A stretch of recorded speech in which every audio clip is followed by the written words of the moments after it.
अस्सलामुअलैकुम वरहमतुल्लाहि वबरकातुहू। बिस्मिल्लाहिर्रहमानिर्रहीम।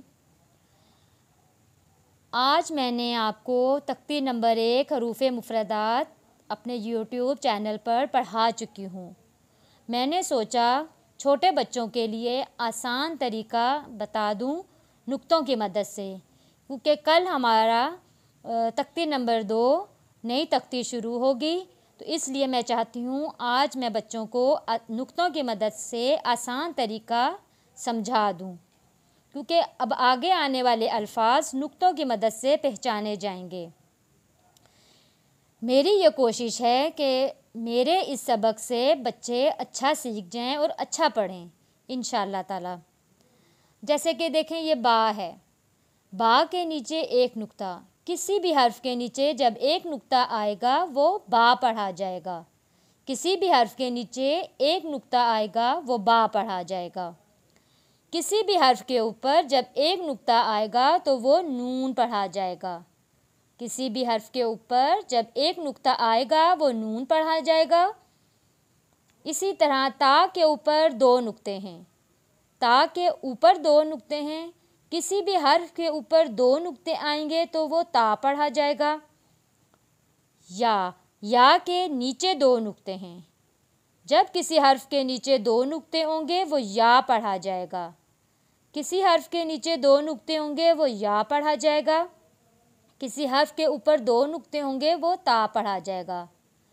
एक नुक्ता जीम का भी है। जीम के पेट में एक नुक्ता है।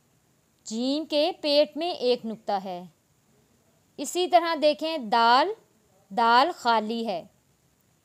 दाल के ऊपर एक नुक्ता है। मेरे बहुत सारे स्टूडेंट जो हैं वो पढ़ने में थोड़ी गलती कर देते हैं। दाल को और जा में दोनों को थोड़ा मिला के पढ़ देते हैं। दाल को नरमी से पढ़ा जाएगा, जा थोड़ा सा सख्ती के जैसे अदा होगा। दोनों में फ़र्क रखना है। और इसी तरह अब देखें, फ़ा और क़ाफ़ दोनों की शक्लें देखें, शुरू में एक जैसी हैं। ये गोल है, यहाँ से ये गोल है और इसके ऊपर एक नुक्ता है। क़ाफ़, क़ाफ़ देखें, ये भी गोल है और इसके ऊपर 2 नुक्ते हैं। जब आगे में जो तख्ती आएगी हरूफ़े मुरक्कबात, जो तख्ती मैं पढ़ाऊँगी कल इंशाअल्लाह ताला, उसमें ये अल्फाज मिले हुए होंगे। मिले हुए हम कैसे पहचानेंगे? इसी तरह ये गोल लिखा हुआ होगा, इसके ऊपर एक नुक्ता होगा, ये फ़ा होगा। और जैसे इस तरह ये गोल लिखा हुआ होगा, इसकी शक्ल ऐसे यहाँ से गोल होगी और 2 नुक्ते ऊपर होंगे, वो क़ाफ़ पढ़ा जाएगा, मोटा पढ़ा जाएगा। हम इन दोनों में क्या फ़र्क होगा ये देखें, मैं यहाँ निशान लगा देती हूँ ताकि आप लोगों को आसानी हो जाए। फ़ा, फ़ा, क़ाफ़, नुक्तों का हमें फ़र्क महसूस करना है। नुक्ते जहाँ एक नुक्ता होगा फ़ा होगा, 2 नुक्ते होंगे क़ाफ़ होगा। ये इतना आप लोगों को अगर पता चल जाए तो आगे आपको पढ़ने के लिए बहुत आसानी होगी। और मुझे यकीन है कि आप लोगों को मेरा ये छोटा सा जो मैंने समझाया है ये ज़रूर समझ में आ गया होगा।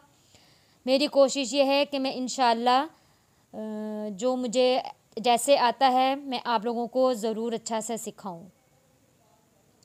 अस्सलामु अलैकुम वरहमतुल्लाहि वबरकातुहू।